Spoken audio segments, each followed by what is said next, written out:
우리는 법원행정처 관계자가 특정 재판에 관하여 정부 관계자와 재판 진행 방향을 논의하고 의견을 제시한 행위가 탄핵 소추 절차까지 함께 검토되어야 할 중대한 헌법 위반 행위라는 데 인식을 같이 한다.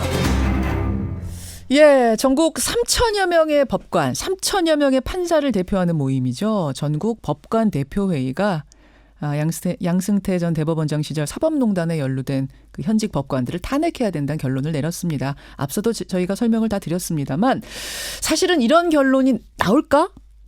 좀 반신반의했습니다. 안건이 테이블 위에 올라갈까?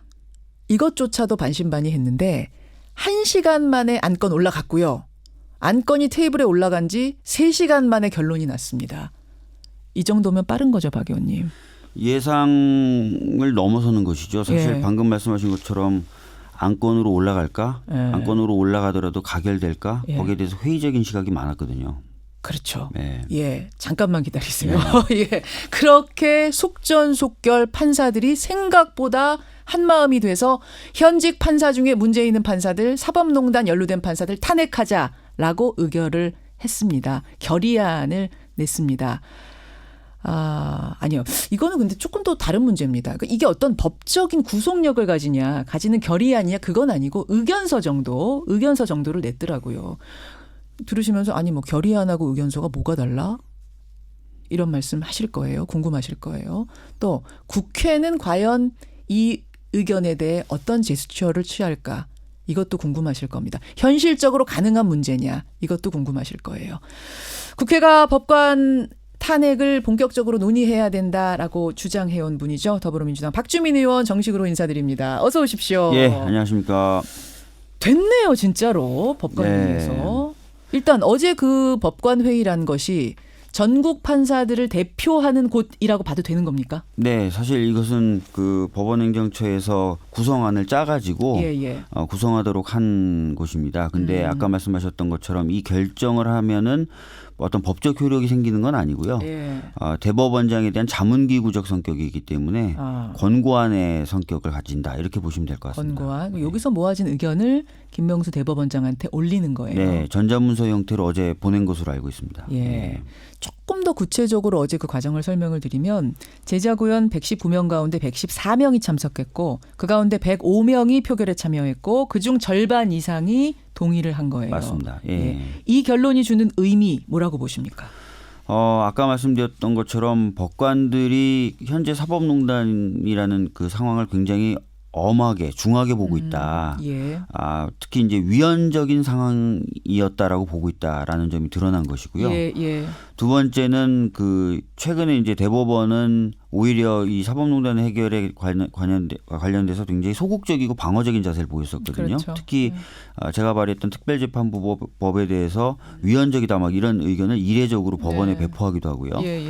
그런 상황 속에서 법관들이 스스로 탄핵을 할 필요가 있다라고 결의한 것이기 때문에 법원 내부에 상당한 그 변화 기류가 있다라고 하는 것을 보여주는 그런 것이라고 생각합니다. 근데 조금 전에 제가 언급했듯이 결의를 했어요. 의견을 모았어요. 네. 모아서 의견이 나왔는데 근데 결의 아니란 건 안 냈다. 이건 의견서다. 이게 무슨 차이예요? 그러니까 원래는 그 아예 국회에다가 촉구를 하는 것으로 탄핵소추 의결을 촉구하는 형태로 의견을 모을 생각이었습니다. 그런데 그것은 어떻게 보면은 좀 그 상권분립에 위배되는 것일 수도 있기 때문에 대법원장에게 의견을 전달하는 형식으로 바꿨다 그럽니다. 삼권 분립에 위배될 수 있다는 얘기는 그러니까 국회한테 이래라 저래라 간섭하는 형태로 보일 수 있기 때문에 그래서 대법원장한테 의견서 내는 것 상징적인 행위 정도 맞습니다. 하자 이렇게 결론이 난 거군요. 알겠습니다. 지금 청취자들 문자도 많이 들어오는데 우리가 현직 대통령 탄핵하는 과정을 지켜봐서 사실은 살아있는 어떤 공부를 했어요. 이 탄핵이 이렇게 되는구나. 근데 현직 법관, 판사를 탄핵하는 건 본 적이 없어요. 맞습니다. 역사상 단 한 번도 없습니다. 이 절차는 어떻게 이루어집니까? 아까 그 기자님께서 권민철 기자님께서 얘기 잘해 주셨는데요. 대통령보다는 쉽습니다. 제적 의원, 국회의원의 3분의 1, 즉 100명이 의결을 하면 소추안이 발의되고요. 발의는 3분의 1만. 그다음에 과반, 즉 151명이 결의하면 탄핵 소추가 의결이 됩니다. 역시 제적의 절반. 예. 그러면은 이제 박근혜 전 대통령 때 보셨던 것처럼 헌법재판소로 이게 넘어갑니다. 그래서 헌법재판소에서 탄핵 심판 절차를 거치고요. 최종적으로는 헌법재판소의 결정에 의해서 탄핵 여부가 결정됩니다. 네. 근데 그 과정에서 탄핵이라는 것은 대상이 누군지 정확히 적시가 되어 있어야 돼요. 우리 박근혜 전 대통령 그 탄핵 과정 보셨잖아요. 네. 대상이 누군지 정확히 적시가 되어 있어야 되고 어떤 죄명 탄핵 사유라고 표현해야 되나요? 어떤 탄핵 사유인지가 요목조목 굉장히 구체적으로 적혀 있었던 거 여러분 기억하실 겁니다. 여기서 이제 현실적인 얘기가 되는 건데 그럼 과연 법관들에 대해서도 이렇게 누구 A, B, C, D 이런 사유 저런 사유 구체적으로 적시해서 탄핵할 수 있을 것인가? 어떻게 그게 보세요? 지금 바른미래당의 김관영 원내대표가 약간 소극적인 태도를 보인 이유거든요. 그런데 어제 법관대표회의에서 그거 관련된 이야기도 좀 나옵니다. 뭐라고 나오냐면 이 헌법을 위반한 행위라고 자기들이 보는 두 가지 행위를 지적을 해요. 하나는 어떤 법원행정처에 있는 판사에게 의무에 없는 그리고 재판에 개입할 그 소지가 있는 어떤 문건이나 보고서를 작성하게 한 행위. 두 번째는 그런 어떤 의견서나 보고서를 바탕으로 해서 재판 결과에 실제로 개입한 행위. 요 두 가지 행위는 사법권의 독립과 재판의 독립을 침해한 것이기 때문에 위헌적으로 볼 수밖에 없다라고 얘기를 합니다. 즉 그런 행위는 탄핵 사유가 된다라고 어제 분명히 얘기를 했어요.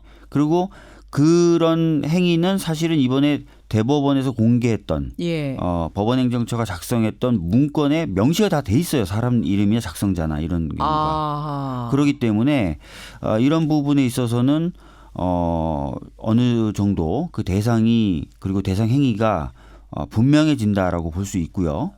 그리고 이미 임종원 전 차장이라고 하는 핵심 키맨이 공소가 제기돼서 지금 재판이 진행 중입니다. 전 법원행정처 차장. 네, 그 공소장에 보면은 굉장히 많은 행위들이 자세하게 그 관계자들까지 언급이 돼 있기 때문에 그것 또한 참고 자료가 될 수가 있습니다. 그래서 뭐 대상이나 또는 그 누군지를 제대로 특정하기 어렵다라고 하는 것은 좀 지나친 걱정이 박 의원님은 그러니까 된다. 네. 현실적으로 A, B, C, D 사람 이름도 적을 수 있고 판사 이름도 적을 수 있고 그 사람들의 탄핵 사유도 요목조목 적기에 지금 충분하다라고 보세요. 충분하다고 보세요. 네, 저는 뭐 크게 어려움이 없다고 봅니다. 자, 그럼 제가 이제 반론 안 될 거라고 생각하시는 분들의 입장에서 좀 질문을 드려보자면 지금 법원 그 검찰청 왔다 갔다 하면서 수사받는 판사가 한 20명 된다면서요. 지금 그 현직 판사 임종원 전 차장의 공소장에 언급된 사람은 90명이 넘습니다. 90명이 넘어요. 왔다 갔다 하기 전인 사람도 있군요. 그러니까 현직 판사가 그 정도 되는데 그러면 도대체 그 행위에 어느 정도 연루된 사람까지 그럼 탄핵을 할 것이냐. 10번째까지? 그럼 11번째는 괜찮은 건가? 아니, 그럼 11번째, 그럼 12번째는 괜찮은 건가? 도대체 무슨 기준으로 탄핵할 건지 말 건지를 결정한 거. 연루된 사람이 이렇게 많은데. 그런 것들이 너무도 애매하지 않겠는가? 그래서 결과적으로는 탄핵이 어렵지 않겠는가? 이런 얘기들 하시는데요. 뭐 실제로 그런 부분에 있어서 그 어려움은 있는 건 맞습니다. 그런데 아까도 말씀드렸던 것처럼 대법원에서 공개한 수백 건의 문건이 있고 그다음에 그 문건에 기반해서 그리고 거기서 더 나아가서 현재까지 검찰이 수사한 내용이 있습니다. 그래서 그런 것들을 종합하면은 판단이 가능한 거고요. 물론 완벽하게 100% 정확하게 할 수 있느냐 이런 부분에 대해서는 의문점을 품으실 수는 있는데 저희가 봤을 때 탄핵 대상이 안 되는 사람까지 포함시켜서 탄핵하면 그건 정말 큰 문제겠지만 실수로 또는 약간 자료가 부족해서 한두 명 빠지고 탄핵을 하는 경우는 제가 봤을 때 그렇게 큰 문제는 아니지 않나라는 생각입니다. 그러니까 최소한으로 잡아도 이 사람들은 반드시 탄핵해야 됩니다라고 모두 동의할 수 있는 사람만 한다면 문제가 되지 않을 것이다는 것입니다. 그러면 박주민 의원이 보시기에는 이 정도까지는 누가 봐도 여야 누구나 판사들 누구나 국민들 누구나 봐도 탄핵 사유가 된다라고 생각하는 사람이 몇 명 누굽니까? 뭐 적어도 대법원에서 스스로 징계하려고 했었던 13명 정도의 법관들은 누가 봐도 분명한 것이라고 봐야 될 것 같고요. 그래서 그 중에서도 특히 이제 재판 업무 배제되거나 또는 더 정도가 심한 사람들 같은 경우는 더 확실하고요. 예, 예. 그래서 뭐 시민단체의 경우에는 한 6명 정도는 확실하다 이렇게 얘기를 하고 있고요. 6명, 뭐 권순일 대법관, 정다주, 이민걸, 이규진, 예. 정다주, 박상원, 김민주 이런 판사들. 김민수. 김민수. 예. 이렇게 6명. 예. 그 정도 생각하시는 그 정도에다가 사실은 이제 지금 임정원 전 차장의 공소장을 분석해 보면은 좀 더 뭐 언급이 될 수 있겠죠. 그래서 지금 총 몇 명이라고 하셨죠? 대략. 저도 지금 정확히 몇 명이라고 지금 당장 말씀드리기는 어렵고요. 13명이라고 조금 전에 그러셨던 것 같은데. 대법원에서 스스로 징계를 시도했던. 시도했던 건 13명이지만 그 13명이 다 탄핵이다 이런 건 그것도 한번 검토해봐야 된다. 시민단체가 지목한 건 6명은 최소한 돼야 된다라고 얘기를 한. 거기엔 동의하신단 말씀. 거기에는 사실 뭐 크게 이견이 없을 겁니다. 그럼 들으시는 분들이 그러면 양승태, 임종원, 박병대 이런 사람들은 왜 거기 탄핵에 안 들어가 이러실 텐데 이미 그만뒀어요. 이 사람들은 지금 전직입니다. 맞습니다. 탄핵의 대상도 되지 않는 거죠. 그러니까 형사처벌은 처벌대로 한 바퀴가 굴러가는 것이고 한 트랙이. 그것과는 별개로 탄핵이라는 상징적인 조치도 또 이루어져야 맞습니다. 된다. 어제 그 전국법관대표회의도 그 점을 언급했습니다. 지금 진행되고 있는 형사 절차만으로는 법원이 잃어버린 국민의 신뢰를 회복하기가 어렵다. 왜냐하면 형사 절차라는 것은 법원은 수동적인 입장이잖아요. 적극적으로 뭔가 인정하고 사죄하고 그런 것이 아니기 때문에 이런 입장 표명을 하고 또 그 입장 표명에 의해서 탄핵이 이루어지는 것이 반드시 필요하다라는 것이었습니다. 형사 조사 다 해서 재판에서 처벌까지 기다리면 너무 늦는다. 그런 부분도 있습니다. 그럼 언제까지 이 탄핵 절차가 이루어져야 된다라고 박 의원은 보세요? 실제로 얘기만 잘 된다면 뭐 이번 정기국회 내에서도 가능하거든요. 아까 말씀드렸던 것처럼 요건 자체가 그렇게 어려운 게 아닙니다. 탄핵은. 법관 탄핵은. 그래요? 저희 당하고 더불어민주당하고 민주평화당 그다음에 정의당 그다음에 개혁적 무소속 의원까지만 합치면 과반은 되거든요. 물론 이제 그렇게만 해서 딱 하기보다는 다른 야당들도 설득하는 작업이 필요하지만요. 의결 조건은 뭐 갖출 수 있다라고 봅니다. 근데 법사위원장이 지금 한국당 여상규 의원 아닙니까? 그 부분은 사실 다들 걱정하거든요. 워낙 그 기존에 보여주셨던 모습이 법원에 대한 무한 신뢰 그리고 사법농단은 없었다라는 기본 입장이시기 때문에 만약에 그분이 소추위원이 되신다면 헌법재판소에서 진행될 탄핵 심판 이것이 제대로 진행될 것이냐. 왜냐하면 탄핵 심판에서 검사 역할을 해주셔야 되거든요. 그렇죠. 근데 일단은 국회가 뜻을 모아서 탄핵을 하면은 그거 자체가 굉장히 큰 의미가 있고 그런 상황에서 여상규 의원이 소추위원을 맡아서 그 일을 허투루한다라고 한다면 굉장한 정치적 부담을 느낄 겁니다. 그렇기 때문에 어느 정도 제어 가능하다라고 봅니다. 지금 좀 될 거라고 보시는 거군요. 저요? 그러면 여기 나와서 안 된다고.